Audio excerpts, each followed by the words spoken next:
রাখবো, কুনানো যাইব, কিতা করবো, সবটাই হাদিসের ভিতরে আছে। হোকা আল্লাহু আকবার। এই হাদিসের বর্ণনাকারী সাহাবী একজন মহিলা, ওনার নাম হলো ফাতিমা বিনতে কাইস রাদিয়াল্লাহু আনহা। তিনি বলেছেন, ফজরের আজানের ধ্বনি যখন আমার কানে গেল, ফজরের আজান শুনে আমি নবীজির মসজিদে নববীতে নবীজির ইমামতিতে নবীজির পিছনে সালাত আদায়ের জন্য আমি অজু করে প্রস্তুতি নিলাম, নামাজেও গেলাম। নামাজে যাওয়ার পরে নবীজির মসজিদে পুরুষের কাতারের পিছনে থাকতো নারীদের কাতার, আর আমি নারীদের কাতারে সামনের কাতারে সেদিন দাঁড়িয়ে গেলাম। আল্লাহর নবীর ইমামতিতে নামাজ আরম্ভ হলো। নবীজি নামাজে ইমামতি করলেন। এরপরে নবীজি যখন সালাম ফিরালেন, সালাম ফিরিয়ে নবীজি দাঁড়িয়ে গেলেন। দাঁড়িয়ে বললেন, কেউ আজকে নিজের জায়গা থেকে দাঁড়াবা না, কেউ উঠবা না, কারণ আজকে আমি তোমাদেরকে দাজ্জাল সম্পর্কে এমন এমন তথ্য দিব যেই তথ্যগুলো এর আগে আমি তোমাদেরকে দেই নাই। শুনতেছেন তো? আমার দিকে তাকান, মনোযোগ দিয়ে শুনেন। নবীজি বললেন, আজ আমি দাজ্জালের ব্যাপারে তোমাদেরকে এমন এমন তথ্য শেয়ার করব যা ইতিপূর্বে আমি কখনো তোমাদেরকে এই তথ্য দেই নাই। নবীজি তখন বললেন, তামিম দারি, এই নামটা মুখস্থ করেন, তামিম আদ-দারি। নবীজি বললেন, তামিম আদ-দারি এতদিন খ্রিস্টান ছিল, সে ইসলাম গ্রহণ করে এখন মুসলমান হয়েছে। আর তামিমদারি দাজ্জাল সম্পর্কে আমাকে এমন কিছু সংবাদ দিয়েছেন, আমি তোমাদেরকে যা বলতে চেয়েছি সেটার সাথে তার তথ্যগুলোর মিল থাকায় আমি তোমাদেরকে আজকে দাজ্জালের ব্যাপারে ডিটেলস তথ্য দিয়ে দিচ্ছি। নবীজি বললেন, তামিমদারি লাখাম এবং জুজাম গোত্রের 30 জন সাথী নিয়ে তারা নৌ ভ্রমণে, সমুদ্র ভ্রমণে বের হয়েছিল। তারা জাহাজে উঠলেন। সেই জামানায় জাহাজের কোনো ইঞ্জিন ছিল না। জাহাজের মধ্যে তারা পাল বেঁধে দিতেন। পাল তো আপনারা বুঝেন। পাল বেঁধে দিলেন বাতাসের তীব্র গতিতে। জাহাজ তখন চলা আরম্ভ করলো। হঠাৎ করে সামুদ্রিক ঝড়ের কবলে তারা পড়ে গেলেন। সাগরের উত্তাল তরঙ্গমালায় যখন তাদের জাহাজটা ঢেউ খেলছিল, তখন তারা সামুদ্রিক ঝড়ের কবলে পড়ে গিয়ে সাগরের মধ্যে হারিয়ে গেলেন। এমন করে একদিন আর 2 দিন নয়, একটানা 30 দিন, একটানা 1 মাস সামুদ্রিক ঝড়ের কবলে পড়ে তারা সমুদ্রে হারিয়ে গেলেন। 1 মাস পরে একদিন আসরের পরে সূর্যাস্তের আগ মুহূর্তে তাদের জাহাজ গিয়ে এক অচেনা দ্বীপের মধ্যে নোঙর করলো। তখন তারা ওই অচিন দ্বীপে অবতরণ করলেন। অচিন সেই দ্বীপে অবতরণ করে তারা হাঁটা আরম্ভ করলেন। কিছু দূর যেতে না যেতেই তারা এক অদ্ভুত এবং ভয়ঙ্কর রকমের প্রাণী দেখতে পেলেন। তখন তারা তাকে জিজ্ঞেস করলেন, কি ব্যাপার, তোমাকে দেখতে এত ডেঞ্জারাস লাগে কেন? জিজ্ঞেস করলেন, তোমার গায়ে এত বেশি লোম, সামনের অংশ পিছনের অংশ কোনোটাই বোঝা যায় না, মান আনতা, তুমি কে? সেই অদ্ভুত প্রাণী তখন জবাব দিল, আনাল জাসসাসা, আমি হচ্ছি জাসসাসা। জাসসাসা হলো আরবি শব্দের অর্থ হলো গোয়েন্দা, এর অর্থ হলো গুপ্তচর। সে তখন বলল, আমি হলাম গোয়েন্দা, আমি হলাম গুপ্তচর। তারা জিজ্ঞেস করলেন, ও চীন, এই দ্বীপে তুমি কার গোয়েন্দাগিরি, কার গুপ্তচরগিরি করো? সে তখন বলল, একটু সামনে এগিয়ে যাও, কার গোয়েন্দাগিরি কার গুপ্তচরগিরি করি একটু সামনে গেলেই টের পাবা। তারা একটু সামনে এগিয়ে গেলেন। একটু সামনে এগিয়ে যাওয়ার পর তারা বিরাট দানব আকৃতির একজনকে দেখলেন। তারা লক্ষ্য করে দেখলেন অস্বাভাবিক আকৃতির, কুকরা চুলের অধিকারী এবং দানবের মতো তার চেহারা। হাতের এই কবজি থেকে নিয়ে কাঁধ পর্যন্ত শিকল দিয়ে, জিঞ্জিরি দিয়ে বাঁধা।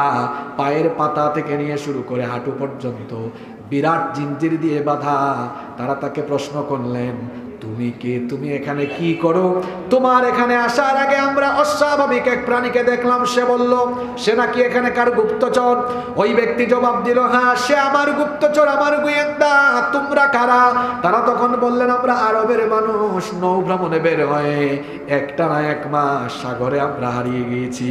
তারপরে আজকে অচিন দ্বীপে নোঙর করে এখানে আমরা অবতরণ করলাম। এরপরে তোমার সাথে সাক্ষাৎ ঘটলো। কিন্তু তুমি কে? তোমাকে তো আমরা চিনি না, আর তোমাকে দেখতে এত ভয়ঙ্কর লাগে কেন? আমি তো ভয় পাচ্ছি।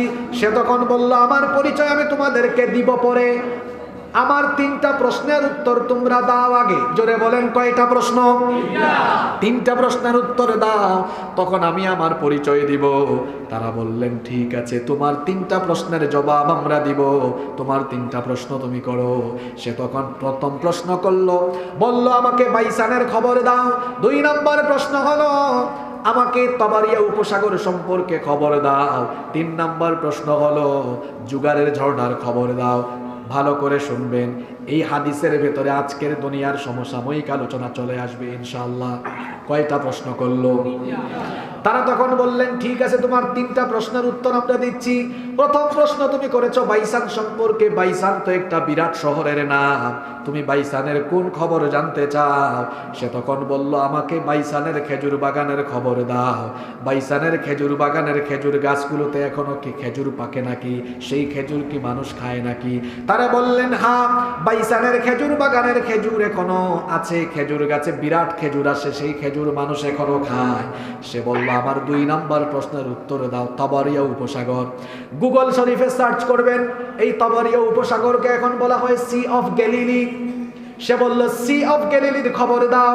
তারা বললেন সি অফ গ্যালিলির কোন খবর তুমি জানতে চাও? সে বলল এই সি অফ গ্যালিলি তাবারিয়া উপসাগরে কি এখনো পানি আছে নাকি পানি শুকিয়ে গেছে?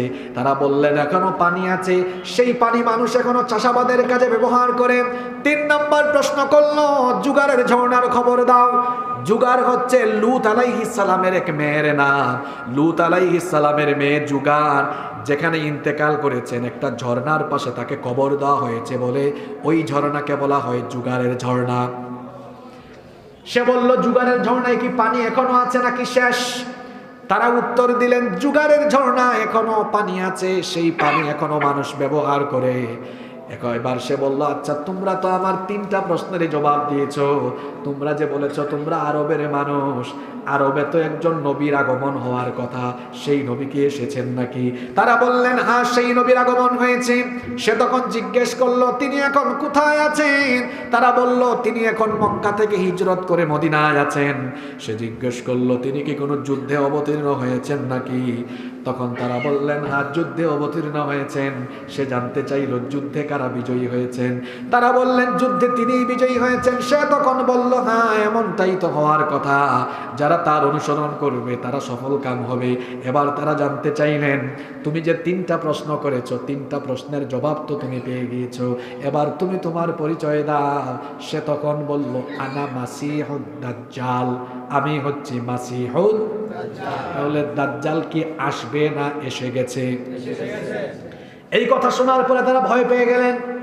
তারা বললেন তুমি মাসিহুদ দাজ্জাল, তো তুমি এখানে বিরাট বিরাট শিকল দিয়ে জিঞ্জির দিয়ে এরকম বন্দী অবস্থায় কেন? সে তখন বলল তিনি আমাকে বন্দী করে রেখেছেন। তখন তারা জানতে চাইলেন তো তুমি কি এভাবে বন্দী থাকবা নাকি পৃথিবীতে তুমি যাবা? সে তখন বলল অবশ্যই আমি কিয়ামতের আগে গোটা দুনিয়া ঘুরে বেড়াবো আর মানুষকে আমি ঈমান হারা করব। তারা এবার জিজ্ঞেস করলেন তো তুমি কখন দুনিয়াতে আত্মপ্রকাশ করবে? শুনতেছেন তো আপনারা? তুমি কখন আত্মপ্রকাশ করবে? দাজ্জাল তখন বলল আমি কখন আত্মপ্রকাশ করব সেটার আলামত আমি কিছুক্ষণ আগে 3টা প্রশ্ন করে আমি তোমাদেরকে জানিয়ে দিয়েছি। তারা বললেন বুঝলাম না। দাজ্জাল তখন বলল তোমাদেরকে প্রথম প্রশ্ন করেছিলাম বাইসানের খেজুর বাগান সম্পর্কে। জোয়ান ভাইতে মাতোয়ার নাম খবর আছে কোন খেজুর বাগান? শরীফাল্লাহ খান উত্তর, এখানে শরীফাল্লাহ খান হইব কিতার খেজুর বাগান? যুবক হলরে হইতাম সেরাম কারণ এরা ঘুমাই গেছে। এই বাইসান এর বাদে আপনার তাবার সি অফ গ্যালিলি, এর বাদে আর একটা কিতা কইলাম জুগারের ঝর্ণা, ইটা হক্করটিরে দখল কইরা দাজ্জালের সন্তান ইহুদির বাচ্চানতে দখল কইরা ইনো মিলিটারি ক্যাম্প তারা বানাইয়া আসছে। কারণ তারা ইমাম সাহেবরে রিসিভ করিয়া দুনিয়ার নেতৃত্ব দেওয়ার দুঃস্বপ্ন দেখার। আর আপনার যুবক অকল মমতাজ আফার গান লইয়া ঘুমাই রয়েছে। এর লাগে কইরা মু হাদিস একটা বালা হলে ঘোরা লাগবে। বেজার হয়েছে না আমার কথায়? তারা জিজ্ঞাইছেন তোরা আসরা হয়ে যাইতেন আমরা বাসা এখান খাওয়া দরকার হুন্ডা নেই আপনারা? তুমি কোন সময় আইবাই দুনিয়ায় তাইয়া অর্থাৎ তামসা করবাই দাজ্জাল? খরচ একটিভি লাগে কইলাম বাইসান সম্পর্কে খেজুর বাগানও খেজুর আছে না? তোমরা কইছো আছে। শুনো খুব তাড়াতাড়ি বাইসানোর খেজুর বাগানোর সব খেজুর গাছ মরিয়া সফা হয়ে যাব। যখন কোনো খেজুর গাছ থাকতো নাই, আমি মিস্টার দাজ্জাল ও সময় দুনিয়াত আত্মপ্রকাশ করব। যুবক ভাই হল ইউটিউব শরীফ আর গুগল শরীফও সার্চ করে দেখুকা, বাইসানোর খেজুর বাগানোর আসল কোনো খেজুর গাছ ওখানার ইহুদি হলে মরক্কো তাকে কিছু খেজুর গাছ না এই বাইসানো লাগাইছন। আমার কথা হাসান আমিছে আজকে বাড়িতে গিয়ে ইউটিউব শরীফও বালা করি আপনারা দেখিলেন যান।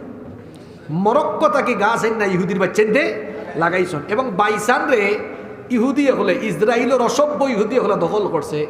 এই কারণে ইহুদি অকলে বিশ্বাস করে মিস্টার দাজ্জাল হইল তারার ইমাম সাহেব, আর দাজ্জাল আইলেও তারা গোটা দুনিয়ার শাসন ফাইলিব। এটা তারার বিশ্বাস, তারার স্বপ্ন। কিন্তু এই স্বপ্ন দেখতে দেখতে তারার স্বপ্ন দোষ হয়ে যাব, কিন্তু এই স্বপ্ন কোনোদিন পূরণ হইতো নৌকা। তাইলে বাইসানোর খেজুর বাগানো খেজুর মাতুন না কেন বুকো টাটা পড়ে গেছে নি? খেজুর বাগানো খেজুর গাছ অঙ্কু আর দাজ্জাল হওয়ার টাইম হয়ে গেছে না নি? মাতুন না কেন ওই যা টাইম হয়ে যাবে। কিন্তু 2 নম্বর প্রশ্ন করছেন sea of Galilee. Sea of ইহুদির বাচ্চা হাওটাও দখল করছেন। হরিয়া ফিলিস্তিনি হলো 1 ফুটা পানি তাইলেন না। দাজ্জালে হয়েছে এই তবারিয়া বা সি অফ গ্যালিলির সমস্ত পানি যখন হুকাই যাব, আমি মিস্টার দাজ্জাল তখন আইব। পানি সারা হুকাইছে না, কিন্তু হুকাই একবারে মুরো যারগি। তার মানে দাজ্জাল হওয়ার সময় খুব গনাইজার, খুব গনাইজার। 3 নম্বর প্রশ্ন আছিল যুগারর জওনা। যুগার একজন নবীর ফুরির নাম কোন নবী? ও শেষ ওতানি ওয়াজ। কোন নবী? লুত আলাইহিস সালামর মেন না। তো যুগারর জনা ফানি আছেন, তারা কইলা আছে, বহুত ফানি আছে। ওখানে আপনারা ইউটিউব শরীফ আর গুগল শরীফও সার্চ দিয়া দেখো, কার যুগারর জনা এটা তুরা তুরা ফানি আছে। কুম্বালা যে একবারে সারা হুদা হয়ে যাব আল্লাহ জানেন। তার মানে দাজ্জাল হওয়ার সময় খুব হাসাকাছি।